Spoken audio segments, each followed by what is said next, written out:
Okay, so my memory keeps going short on these, but I thought I would be quick. Okay, so now I've received information from HIE/HIM, and PCHC and Eastern Maine Medical Center and Bayfront stating that my records have been compromised and due to a breach in their system.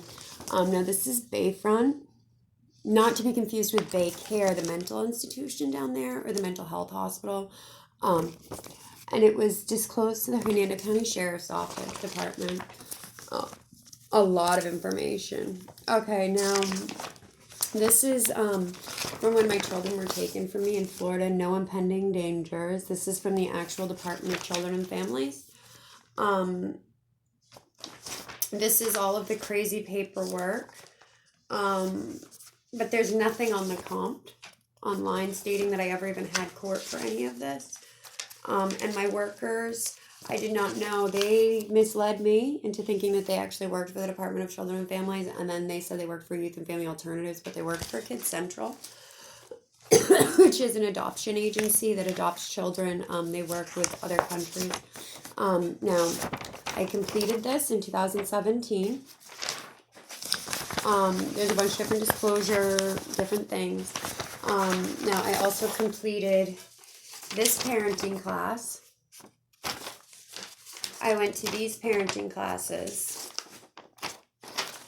I completed this other parenting class. I never, and this is Baycare, that their treatment goal was like for just, this is what they wanted, but I never met with this person. Mine was a female, it was not a male. And it says that I was there, and I didn't end up doing those. Client needs to be in parenting classes, but it says for a 6 month, to go in for 6 months for parenting, like, and then it says electronically signed, but I never signed that paperwork. This also states that Concentra, where I went for my drug screen, which they don't do anything but employment drug screens, it states my employer is Department of Child Protective Services, and it was all pre-printed. I never went to First Line, so whoever was using results from First Line, those were not mine. I don't even know where that is. But, so YFA in Florida put my sister Naomi and Chris allegedly through hell. Background checks, everything, even though I guess they knew that they weren't even involved, and that's probably why my sister wants me to pay her child support to the state of Florida. How else did they fund their trail trip? It's not cheap to hike the Appalachian. My parents were put through hell too. Their identities have been stolen. But this is my sister Melanie McGrain, correct? This is from during the time when she was actually allowed to watch my child. It says opiate replacement therapy and prescription drugs, 2. Per diagnosis, there's 2. Mental disorders, 3A. Now this is the missing page 2, coincidentally. And then I lost my license. So she got a letter November 13th, 2019, that her license is suspended for indefinitely due to her brain chip. And her mental evaluations. But that was when they said that I lost my license. Now, I have some paperwork about Chris's arrest. Okay, now this is another thing. My social security number was already breached with the TANF hack.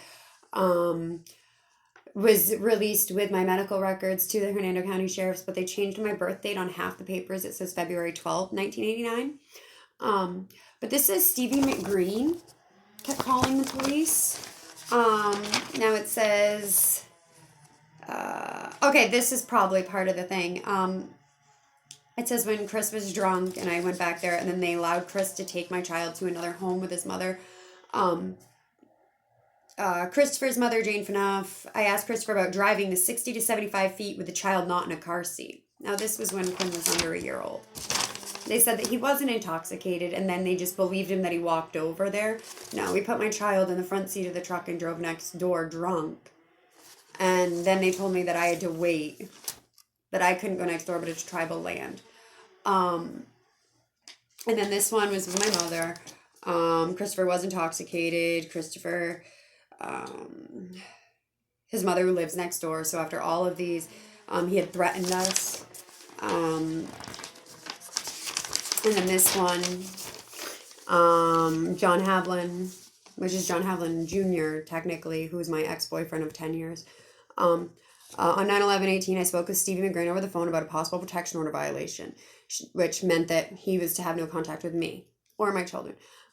Stevie told me that she had an active protection order on John Havlin, because all the real police know who we are. Oh, this is going to run out. But it says that they asked and that I used Total Wireless, and then it says that they would not give me the security footage and that I did time for a special condition violation, no contact on bullshit probation. These are all of the reports about Christopher's domestic violence.